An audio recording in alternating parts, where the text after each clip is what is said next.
মালদহে নিহত তৃণমূল নেতার বাড়িতে পৌঁছলেন চন্দ্রিমা ভট্টাচার্য। নিহত তৃণমূল কাউন্সিলর দুলাল চন্দ্র সরকারের পরিবারের সদস্যদের সঙ্গে কথা বলেন চন্দ্রিমা ভট্টাচার্য। গত ২রা জানুয়ারি গুলি করে খুন করা হয় দুলাল চন্দ্র সরকারকে। বাইকে চেপে আসা আততায়ীরা এবং তারপর তাকে ধাওয়া করে একটি দোকানের ভিতর ঢুকে পয়েন্ট ব্ল্যাঙ্ক রেঞ্জ থেকে পরপর গুলি ছোড়া হয়। ইতিমধ্যেই তৃণমূল কাউন্সিলর খুনে ৫ জনকে গ্রেপ্তার করা হয়েছে। ফের রাজনৈতিক কারণে খুনের ইঙ্গিত নিহত দুলাল সরকারের স্ত্রীর।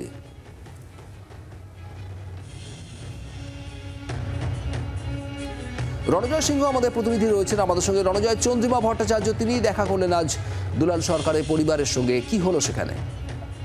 শুভদীপ, আজ সকাল 11টা নাগাদ দুলাল চন্দ্র সরকারের বাড়িতে যান রাজ্যের মন্ত্রী চন্দ্রিমা ভট্টাচার্য এবং সেখানে তিনি প্রায় 1.5 ঘন্টা সময় বিতরণ করেন এবং দুলাল চন্দ্র সরকারের যিনি স্ত্রী চৈতালি ঘোষ সরকারের সঙ্গে তিনি প্রায় 1 ঘন্টা গোপনে বৈঠক করেন এবং সেখানে বেশ কিছু অভিযোগ তিনি শুনতে পান এবং সেই অভিযোগের ভিত্তিতে তিনি জানান যে সেই অভিযোগগুলো উঠে এসছে সেগুলো তদন্ত করা হবে। দীর্ঘদিনের রাজনীতিবিদ তাকে এইভাবে নৃশংসভাবে খুন করার পিছনে কারা রয়েছে, কারা ষড়যন্ত্র করেছেন তার মাথাকে সমস্তটাই পুলিশ তদন্ত করে বের করবে এবং তাদের উপযুক্ত শাস্তির ব্যবস্থা করা হবে এবং দলের অভ্যন্তরীণ যদি কেউ এই ধরনের কাণ্ড করে রাখেন তাকেও ছাড় পাবেন না।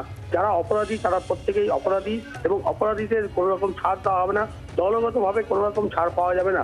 রাজ্যের মুখ্যমন্ত্রী স্বয়ং এই ঘটনার তদন্ত করছেন, পুরো বিষয়টি নজরদারি রেখেছেন এবং তার নির্দেশেই সমস্তটাই কিন্তু করা হবে এমনটাই তিনি জানান। শুভদীপ।